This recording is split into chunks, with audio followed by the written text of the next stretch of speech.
মান্যবর সাবেক প্রধানমন্ত্রী, বিতাড়িত প্রধানমন্ত্রী, উনি অন রেকর্ড ভিডিওতে বলেছেন যে উনি পদত্যাগ করেন নাই। ওনার এমপ্লয়ি চুপ্পু সে বলেছে তিনি কোনো পদত্যাগপত্র পান নাই। তাহলে ৭২-এর সংবিধান মোতাবেক, ২৪-এর ডামি নির্বাচন মোতাবেক যেই প্রধানমন্ত্রী পদত্যাগ করেন নাই আর যার কাছে পদত্যাগপত্র দেওয়া হয়েছিল তিনি পান নাই, তিনি এখনো ৭২-এর সংবিধান মোতাবেক বাংলাদেশের প্রধানমন্ত্রী। তাহলে আজকে যারা ৭২-এর সংবিধান নিয়ে খেলছেন, আপনাদেরকে জিজ্ঞেস করতে হবে নিজেদেরকে, বাংলাদেশে কি আজকে দুটো সংসদ আছে? বাংলাদেশে কি আজকে দুজন প্রধানমন্ত্রী আছে? একজন বিতাড়িত হয়েছেন আর একজন বিতাড়িত হওয়া প্রধানমন্ত্রীর চেয়ারে বসে আছেন। অনতিবিলম্বে আপনার পেটুয়া বাহিনী সন্ত্রাসী ছাত্র দলকে নিয়ন্ত্রণ করুন। ছাত্র দল এখন আর ছাত্র সংগঠন নেই, মেয়াদ উত্তীর্ণ কমিটি আর ১০-২০ বছর ধরে কমিটি না হওয়া আদু ভাইদের দিয়ে ক্যাম্পাস পরিচালনা করছেন। ক্যাম্পাসকে আপনারা রক্তাক্ত করে তুলছেন। বাংলাদেশের প্রত্যেকটি প্রতিষ্ঠানকে নতুন করে যে বিএনপি দলীয়করণ করছে, এটা আওয়ামী লীগের পথেই বিএনপি বাংলাদেশকে এগিয়ে নিয়ে যাচ্ছে।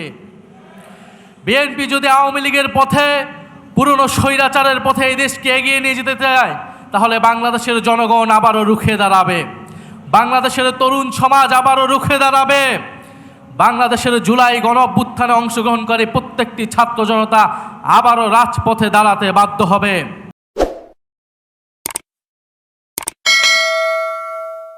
সরকারি দল ইতিহাসের এমন একটা জায়গাতে দাঁড়িয়ে এমন কিছু মূলধনকে, পুঁজিকে কেন্দ্র করে ব্যবসা শুরু করেছে, যেই ব্যবসাটা ইতিমধ্যে ঋণগ্রস্ত হয়ে, দরপতন হয়ে এটা ঋণ খেলাপি হয়ে গেছে।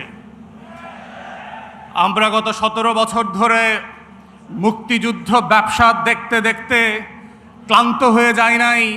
মুক্তিযুদ্ধ নিয়ে আওয়ামী লীগের এই যে ইন্ডাস্ট্রি ডেভেলপ করেছে, জুলাই অভ্যুত্থানের মধ্য দিয়ে সেই মুক্তিযুদ্ধ ব্যবসাকে বিতাড়িত করে নতুন করে মুক্তিযুদ্ধের স্বপ্নকে জুলাইয়ের মধ্য দিয়ে আমাদের নতুন প্রজন্ম আবার জাতির কাছে হাজির করেছে। কিন্তু আমরা দুঃখজনকভাবে দেখতে পাচ্ছি, যেই পুঁজি, যেই মূলধন বরফের পানির মতো চৈত্রের রোদে ঠাই ঠাই করে পানিতে পরিণত হয়ে গেছে, সেই পুঁজিকে কেন্দ্র করে আবার ৭২-এর সংবিধান ব্যবসায় নেমেছে জাতীয়তাবাদী দল, যার রাজনীতি, যার আদর্শ, শহীদ জিয়ার পলিটিক্যাল প্রেমিসিস কোনো কিছুর সাথে এই ৭২-এর সংবিধান যায় না। এবং যায় না বলে দেখেন আপনারা কিভাবে আগুন নিয়ে খেলছেন। মান্যবর সাবেক প্রধানমন্ত্রী, বিতাড়িত প্রধানমন্ত্রী, উনি অন রেকর্ড ভিডিওতে বলেছেন যে উনি পদত্যাগ করেন নাই। ওনার এমপ্লয়ি চুপ্পু সে বলেছে তিনি কোনো পদত্যাগপত্র পান নাই।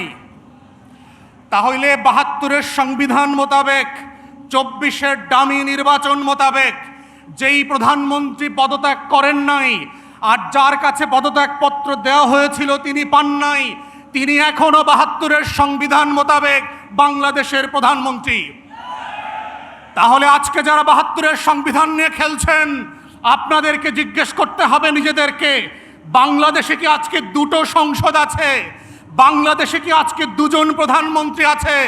একজন বিতাড়িত হয়েছেন আর একজন বিতাড়িত হওয়া প্রধানমন্ত্রীর চেয়ারে বসে আছেন। আমাদের বক্তব্য খুব পরিষ্কার, মাননীয় প্রধানমন্ত্রী, আপনি শুধুমাত্র প্রধানমন্ত্রী জুলাইয়ের কারণে, আপনি শুধুমাত্র প্রধানমন্ত্রী আমার ২৪-এর ১৪০০ শহীদের কারণে, আপনি শুধুমাত্র প্রধানমন্ত্রী আমার ২৬,০০০ আহত ভাই বোনের কারণে, আপনি শুধুমাত্র প্রধানমন্ত্রী আমার ৬৫০ চোখ হারানো অন্ধ ভাই বোনের জন্য, ৭২-এর সংবিধানের জন্য না। তাই আজকে যারা ৭২-এর সংবিধান নিয়ে খেলছেন, তারা আপনাদের ইতিহাস ভুলে যাবেন না। পঞ্চম সংশোধনী ফিরায় নিয়ে আসার যে রাজনীতি আপনারা প্রস্তাব করেছেন, এইটা ৭২-এর সংবিধানে যায় না। ৭২-এর সংবিধান মোতাবেক শেখ মুজিবুর রহমান এখনো জাতির জনক, এখনো স্বাধীনতার ঘোষক, তাহলে 26শে মার্চে স্বাধীনতার ঘোষণাপত্রের দিন আপনারা কেন শেখ মুজিবের কবরে ফুল দিতে গেলেন না? সেই প্রশ্নগুলো আপনাদেরকে করতে হবে। তাই আমরা মনে করিয়ে দিতে চাই, বাংলাদেশে বর্তমান সরকার এবং সংবিধানের একমাত্র লেজিটিমেসি হচ্ছে 24-এর গণ অভ্যুত্থান, 72-এর সংবিধান না। তাই এই গণ অভ্যুত্থানকে যদি আগামী দিনের রাজনীতি বাংলাদেশ রাষ্ট্র বিনির্মাণের রক্ষা কবচ করতে হয়, সেটা শুধুমাত্র জুলাই সনদ অক্ষরে অক্ষরে বাস্তবায়নের মাধ্যমে, গণভোটের গণরায় বাস্তবায়নের মাধ্যমেই সম্ভব। 72-এর নাটক দিয়ে সম্ভব হবে না। সবাইকে সেই আহ্বান জানিয়ে আমার বক্তব্য এখানে শেষ করছি। আসসালামু আলাইকুম। আউযু বিল্লাহি মিনাশ শাইতানির রাজিম। বিসমিল্লাহির রহমানির রহিম। বৈরী বাতাসে লাগাম ধরার শপথ নিয়েছে যারা, জীবনের কোনো প্রাপ্তি হারিয়ে ব্যথিত নয়কো তারা। জুলাই শহীদ পরিবার ও জুলাইয়ে আহত পঙ্গুত্ব বরণকারীদের নিয়ে আজকের ঐতিহাসিক সোহরাওয়ার্দী উদ্যানে মানবতার মুক্তির আন্দোলন বাংলাদেশ জামাত ইসলামীর উদ্যোগে আয়োজিত সুবিশাল এই সমাবেশে প্রধান অতিথি হিসেবে আমাদের মাঝে উপস্থিত হয়েছেন মানবতার মুক্তির আন্দোলন বাংলাদেশ জামাত ইসলামীর সংগ্রামী আমির, জাতীয় সংসদের সম্মানিত বিরোধী দলীয় নেতা ডক্টর শফিকুর রহমান সহ অন্যান্য জাতীয় নেতৃবৃন্দ, প্রিয় সাংবাদিক বন্ধুগণ, আজকের সংগ্রামী উপস্থিতি, আসসালামু আলাইকুম ওয়া রাহমাতুল্লাহি ওয়া বারাকাতুহু। আজকে এই সোহরাওয়ার্দী উদ্যানে যে শহীদ পরিবার আর জুলাইয়ের আহত যোদ্ধারা এখানে উপস্থিত হয়েছেন, তারা কারো করুণার জন্য এই সোহরাওয়ার্দী উদ্যানে আজকে জমা হয় নাই। তারা তাদের অধিকার আদায়ের জন্য কণ্ঠস্বর হয়ে, ফ্যাসিবাদ হয়ে যারা উঠতে চায় তাদের বিরুদ্ধে অবস্থান নেওয়ার জন্য এখানে এসেছে। সংগ্রামী উপস্থিতি, আমরা বলতে চাই, ফ্যাসিবাদ হচ্ছে ক্যান্সার সদৃশ একটা রোগ। এই রোগ যাকে পেয়ে বসে প্রথমে সে বুঝতে পারে না, যখন লাস্ট স্টেজে পৌঁছে যায় তখন তার আর কিছু করার থাকে না, কেমোথেরাপি দিয়েও তাকে কেউ বাঁচাতে পারে না। আজকে যারা ফ্যাসিবাদ হয়ে উঠতে চাচ্ছেন, গণভোটকে অস্বীকার করছেন, মানবাধিকার কমিশনের অধ্যাদেশকে বাতিল করার মতো দুঃসাহস দেখিয়েছেন, গুম খুন অধ্যাদেশকে বাতিল করার জন্য পায়তারা করেছেন, ব্যাংক রেজুলেশন অধ্যাদেশ মডিফাই করে ফ্যাসিবাদের দালালদেরকে পুনর্বাসন করার চেষ্টা করেছেন, তাদের পরিণতি ঠিক আওয়ামী ফ্যাসিবাদের মতোই হবে। আজ জুলাই যোদ্ধাদেরকে আক্রান্ত করা হচ্ছে। আমরা দেখেছি ঢাকা বিশ্ববিদ্যালয়ে, সেখানে জুলাইয়ের যারা সম্মুখে সারিতে থেকে নেতৃত্ব দিয়েছে, যারা তাদের রাজনীতি করার অধিকার ফিরিয়ে দিয়েছে, সেই জুলাই যোদ্ধাদের আওয়ামী দোসরদের নিয়ে এসে শাহবাগ থানার মধ্যে মাফ করে তাদের গায়ে হাত দেওয়া হয়েছে। প্রতিটি শিক্ষাঙ্গনকে তারা উত্তপ্ত করে তুলছে। চিটাগাং সিটি কলেজে আমাদের জুলাই যোদ্ধা ভাইদের উপরে আঘাত করা হয়েছে, পায়ের উপরে আঘাত করে তাদের পা দ্বিখণ্ডিত করার মতো দুঃসাহস তারা দেখিয়েছে। আমরা ধৈর্য ধারণ করছি। আমরা বলতে চাই, আপনারা যে মসনদে বসে আছেন, এটা শহীদের রক্তে গড়া মসনদ। এই মসনদের সঠিক ব্যবহার না করলে তা ভেঙে তছনছ হয়ে যাবে। অনতি বিলম্বে আপনার পেটুয়া বাহিনী, সন্ত্রাসী ছাত্র দলকে নিয়ন্ত্রণ করুন। ছাত্র দল এখন আর ছাত্র সংগঠন নেই, মেয়াদ উত্তীর্ণ কমিটি আর 10-20 বছর ধরে কমিটি না হওয়া আদু ভাইদের দিয়ে ক্যাম্পাস পরিচালনা করছেন। ক্যাম্পাসকে আপনারা রক্তাক্ত করে তুলছেন। আপনারা হয়ে গিয়েছেন এখন ক্রিস, কোদাল, চাপাতি বাহিনীতে পরিণত হয়েছেন। এই ছাত্র সংগঠনকে কাজে লাগিয়ে পুরো বাংলাদেশকে উত্তপ্ত করার চেষ্টা করেছিল ছাত্রলীগ। তৎকালীন সময়ের ফ্যাসিবাদের একজন মন্ত্রী বলেছিল, ছাত্রলীগ রাস্তায় নামলে নাকি কেউ জায়গা পাবে না থাকার। ঠিকই তারা বাংলাদেশ থেকে বিতাড়িত হয়েছে। আজও যদি তারা জুলাইকে অস্বীকার করে, ক্যাম্পাসকে উত্তপ্ত করে, সাধারণ ছাত্রদের অধিকার নিয়ে চিনিবিজ্ঞানে গণরুম, গেস্ট রুম কালচারকে ফিরিয়ে আনার জন্য চেষ্টা করে, আমরা আমাদের ভাইদেরকে বলে দিয়েছি, বইছে বাতাস বৈরী, তৈরি থেকে তৈরি, একটি ডাকে নামতে হবে মাঠে, আবার তুমুল ঘামতে হবে মাঠে। শত্রু আজবন্য, সুযোগ খুঁজে হন্য, খামছে ধরে কখন সবুজ লাল, দূর আকাশে উঠছে শকুন পাল, খামচে ধরে কখন সবুজ লাল। আমরা রাস্তায় নামার জন্য প্রস্তুত আছি, অপেক্ষা করছি তোমাদের শুধরানোর। শুধরা যদি না যাও তাহলে পরিণতির অপেক্ষা করো। জুলাই যোদ্ধারা আজ একত্রিত হয়ে শাহবাগ পৌঁছান থেকে যে কণ্ঠস্বর উচ্চকিত করেছে, সমর্থন দিয়ে যারা এখানে সমবেত হয়েছে, সরকারকে বলতে চাই তাদের এই আওয়াজগুলো বোঝার চেষ্টা করুন। অনতি বিলম্বে জুলাই সনদকে বাস্তবায়ন করুন, গণভোটের রায় বাস্তবায়ন করে বাংলাদেশকে একটি সমৃদ্ধ বাংলাদেশ গড়ার জন্য কাজ করুন। সরকারি দল বিরোধী দল মিলে কাঁধে কাঁধ মিলিয়ে কাজ করলে আমরা ছাত্র জনতা আপনাদের সহযোগিতা করব সোনার বাংলাদেশ গড়ে তোলার জন্য। সকলকে সেই বাংলাদেশ গড়ার স্বপ্ন দেখার জন্য উদাত্ত আহ্বান জানিয়ে আমার কথা শেষ করছি। আসসালামু আলাইকুম ওয়া রাহমাতুল্লাহি ওয়া বারাকাতুহু। বক্তব্য রাখছেন নাহিদ ইসলাম এমপি। বিসমিল্লাহির রহমানির রহিম। প্রিয় সংগ্রামী উপস্থিতি, বাংলাদেশ জামাত ইসলাম কর্তৃক আয়োজিত আজকের এই জাতীয় সমাবেশে উপস্থিত জুলাই গণ অভ্যুত্থানের শহীদ পরিবারবৃন্দ এবং আহত যোদ্ধাবৃন্দ সহ বাংলাদেশের গুরুত্বপূর্ণ নেতৃবৃন্দ যারা মঞ্চে উপস্থিত আছেন, জামাত ইসলামের সম্মানিত আমির, বাংলাদেশের জাতীয় সংসদের বিরোধী দলীয় নেতা ডক্টর শফিকুর রহমান সহ সবাইকে জাতীয় নাগরিক পার্টি এনসিপির পক্ষ থেকে সালাম এবং শুভেচ্ছা জানাচ্ছি। প্রিয় উপস্থিতি, আপনারা জানেন 2024 সালের জুলাই গণ অভ্যুত্থানের মধ্য দিয়ে বাংলাদেশ একটা পরিবর্তনের স্বপ্ন দেখেছে। বাংলাদেশের মুক্তিকামী জনগণ প্রতিজ্ঞা নিয়েছিল বাংলাদেশে নতুন করে কোনো স্বৈরতন্ত্র এই দেশে ফেরত আসতে দেওয়া হবে না। সেই প্রতিজ্ঞা থেকেই বাংলাদেশের সংস্কারের কার্যক্রম শুরু হয়। 5ই আগস্টের পর থেকেই প্রতি পদে পদে বিএনপি, তৎকালীন বিএনপি সেই সংস্কার কার্যক্রমে বাধা দিয়ে এসেছিল। একটা পর্যায়ে তারা বাধ্য হয়ে ঐক্যমত কমিশনে আসে, কিন্তু ঐক্যমত কমিশনে এসেও প্রত্যেকটা গুরুত্বপূর্ণ সংস্কারে তারা নোট অফ ডিসেন্ট অর্থাৎ তাদের বাধা, তাদের অসম্মতি তারা জানিয়ে এসেছে। সবশেষে তারা গণভোটের জনগণের চাপে, সেই সময়ে রাজনৈতিক বাস্তবতার চাপে তারা গণভোটে রাজি হলেও আমরা দেখতে পেলাম যে নির্বাচনের পরপর তারা গণভোটকে অস্বীকার করা শুরু করেছে। যেই বিএনপির জন্ম হয়েছিল গণভোটের মাধ্যমে, সেই বিএনপি আজকে জুলাই গণ অভ্যুত্থান পরবর্তী গণভোটকে অস্বীকার করছে। ভারতপক্ষে বিএনপি তার অস্তিত্বকেই অস্বীকার করতে শুরু করে দিয়েছে।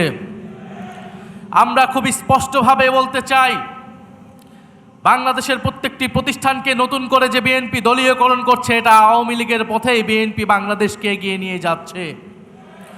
বিএনপি যদি আওয়ামী লীগের পথে, পুরনো স্বৈরাচারের পথে এই দেশকে এগিয়ে নিয়ে যেতে চায়, তাহলে বাংলাদেশের জনগণ আবারও রুখে দাঁড়াবে, বাংলাদেশের তরুণ সমাজ আবারও রুখে দাঁড়াবে, বাংলাদেশের জুলাই গণ অভ্যুত্থানে অংশগ্রহণকারী প্রত্যেকটি ছাত্র জনতা আবারও রাজপথে দাঁড়াতে বাধ্য হবে। বিএনপি কৃষক কার্ড, ফ্যামিলি কার্ড দিয়ে জনগণের মন ভুলানোর চেষ্টা করছে। কৃষক কার্ড, ফ্যামিলি কার্ড দিতে দিতেই বিএনপির তেল ফুরিয়ে গিয়েছে, জ্বালানি ফুরিয়ে গিয়েছে, অথচ মন্ত্রীরা সংসদে বলছে কোনো জ্বালানি সংকট নাই। বাস্তব সমস্যাকে অস্বীকার করছে, অর্থনৈতিক সমস্যাকে অস্বীকার করছে, দেশে আইন শৃঙ্খলার যে ক্রমান্বয়ে অবনতি হচ্ছে সেটাকে অস্বীকার করছে বর্তমান সরকার। আমরা সর্বাত্মকভাবে এই সরকারকে সহযোগিতা করতে প্রস্তুত ছিলাম দেশের স্বার্থে, জনগণের স্বার্থে, কিন্তু বিএনপি সরকার সেই সকল সহযোগিতা নেওয়ার সকল দরজা বন্ধ করে দিচ্ছে।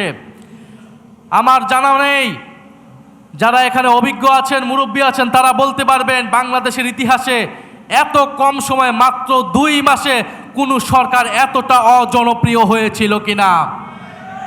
বিএনপি সেটা বাস্তবে প্রমাণ করে দিয়েছে। এই সরকার 2 মাসে যতটা অজনপ্রিয় হয়েছে, আমরা জানি না আগামী 6 মাসে তার পরিণতি কী হবে, তার অবস্থান কি হবে। আমরা দেশে কোনো অস্থিতিশীলতা চাই না। আমাদের দাবি একটাই, গণভোটের গণরায় বাস্তবায়ন করে জুলাই গণ অভ্যুত্থানকে প্রকৃত সম্মান দেওয়া, জুলাই শহীদ পরিবারকে প্রকৃত সম্মান দেওয়া, আহত যোদ্ধাদের প্রকৃত সম্মান দেওয়া। আমরা সেটার জন্য রাজপথে আছি, সংসদে আছি। ইনশাল্লাহ আমরা ঐক্যবদ্ধভাবে আমাদের সে দাবি আদায় করে ছাড়বো ইনশাল্লাহ। আসসালামু আলাইকুম। বিসমিল্লাহির রহমানির রহিম। গণভোটের গণরায় বাস্তবায়নের দাবিতে বাংলাদেশ জামাত ইসলামী আয়োজিত আজকের এই জাতীয় সমাবেশের মঞ্চভূমিষ্ঠ জামাত ইসলামের কেন্দ্রীয় নেতৃবৃন্দ, 11 দলের শীর্ষ নেতৃবৃন্দ, জুলাই শহীদ পরিবার এবং জুলাই যোদ্ধাবৃন্দ, সম্মানিত সাংবাদিক বন্ধুগণ, সম্মানিত উপস্থিতি, আসসালামু আলাইকুম রহমতুল্লাহি ওয়া বারাকাতুহু।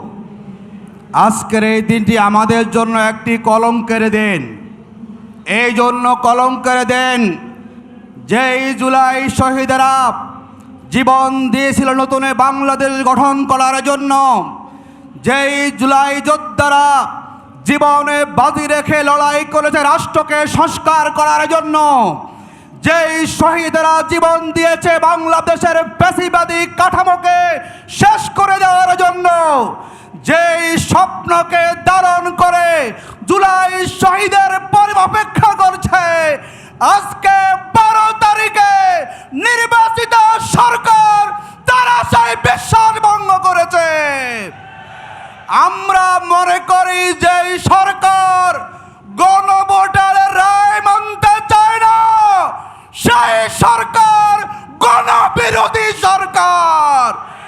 জুলাই সনদকে না মেনে আপনি ফ্যামিলি কার্ড দিচ্ছেন, কৃষক কার্ড দিচ্ছেন, তার মানে হচ্ছে আবার সেই কৃষকের সন্তানকে হত্যা করার জন্য আপনারা ষড়যন্ত্র করছেন।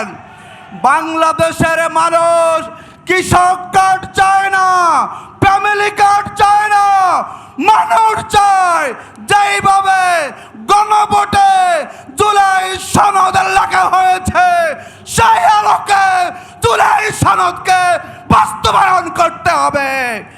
আপনাদের মন গড়া, আপনাদের স্টাইলে কোন ধরনের সংস্কার জুলাই পরিবার মানবে না, বাংলাদেশের জনগণ মানবে না। প্রয়োজনে আবার শ্রমিক জনতা রাস্তায় নামবে, আবার আবু সাইদরা গলে খাবে। গণভোটের রায় বাস্তবায়ন করতেই হবে আপনাদেরকে। সুতরাং টাল বাহানা না করে, মিষ্টি মিষ্টি কথা না বলে, মুলা না জ্বলিয়ে অবিলম্বে আপনারা গণভোটের রায়কে মেনে নেন, নতুবা গণরসে পড়ে আপনাদেরকেও বিদায় নিতে হবে। আল্লাহ হাফেজ। বাংলাদেশ জিন্দাবাদ। আসসালামু আলাইকুম। আসসালামু আলাইকুম। আমি উত্তরায় সর্বকনিষ্ঠ শিশু শহীদ জাবির ইব্রাহিমের মা। আমি ধন্যবাদ জানাচ্ছি, আমি কৃতজ্ঞতা জানাচ্ছি আল্লাহ তাআলাকে, যিনি আমাকে এই প্ল্যাটফর্মে, এই রক্তাক্ত প্ল্যাটফর্মে দাঁড় করিয়ে দিয়েছেন, আপনাদের সামনে এনে দাঁড় করিয়েছেন। আমি কৃতজ্ঞতা জানাচ্ছি বাংলাদেশ জামায়াতে ইসলামী এবং বিরোধী দলীয় নেতা ডক্টর শফিকুল ইসলামকে, যিনি আমাদেরকে, আমাদের শহীদ পরিবার এবং জুলাই যোদ্ধাদেরকে এই সংসদে যাওয়ার মতো বিরল সম্মানে সম্মানিত করেছে। আমি অবশ্যই আমার গণভোট, যেই ভোট আমাদের জনগণের রায়ে নির্বাচিত হয়েছে, আমি অবশ্যই সেই কথা বলবো। এই মহান সংসদে আমার কথা, আমাদের কথা, আমার মা, একজন মায়ের কথা তাদেরকে শুনতে হবে। আমি অবশ্যই জুলাই সনদ বাস্তবায়নের কথা বলবো। জুলাই সনদ বাস্তবায়ন আমাদের প্রাণের অধিকার। আমি অবশ্যই শহীদ পরিবার, আমাদের 1400 শহীদ পরিবার, আমাদের প্রায় 30,000 জুলাই যোদ্ধা, তাদের সমস্যার কথা আমি তুলে ধরব। আপনারা আমাকে সহযোগিতা করবেন অবশ্যই।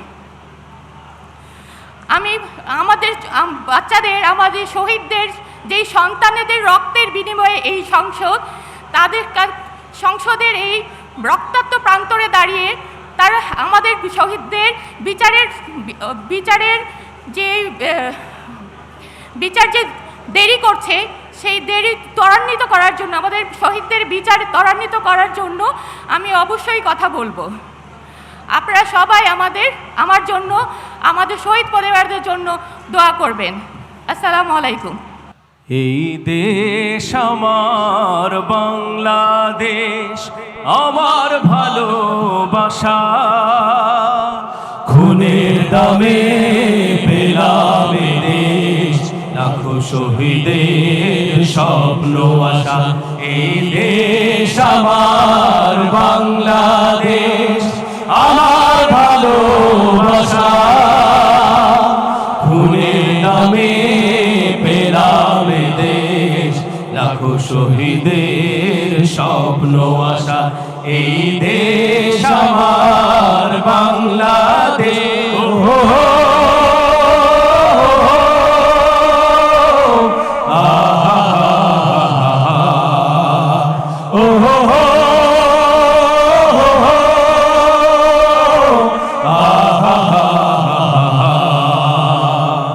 শত সম্ভাবনা এদেশের বুকে, সন্ত্রাস দুর্নীতি যদি দেই রুখে, শত সম্ভাবনা এদেশের বুকে, সন্ত্রাস দুর্নীতি যদি দেই রুখে, দেশপ্রেম সততায় ভালোবাসা মমতায়, দেশপ্রেম সততায় ভালোবাসা মমতায়, মিলনের সুর হোক প্রাণের ভাষা।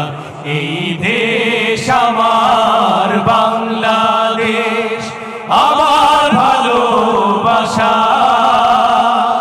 খুনের দামে পেলাম এ দেশ, লাখো শহীদের স্বপ্ন আশা। এই দেশ আমার বাংলাদেশ। ওহো হো, আহা হা হা হা, ওহো হো, আহা হা হা। শাহজালাল আর খান জাহানের দেশ, তিতুমির শরীয়তুল্লাহর দেশ, শাহ মাখদুম শাহ পরাণের দেশ, কত বিপ্লবী কত সাধকের দেশ। শাহজালাল আর খান জাহানের দেশ, তিতুমির শরীয়তুল্লাহর দেশ, শাহ মাখদুম শাহ পরাণের দেশ, কত বিপ্লবী কত সাধকের দেশ।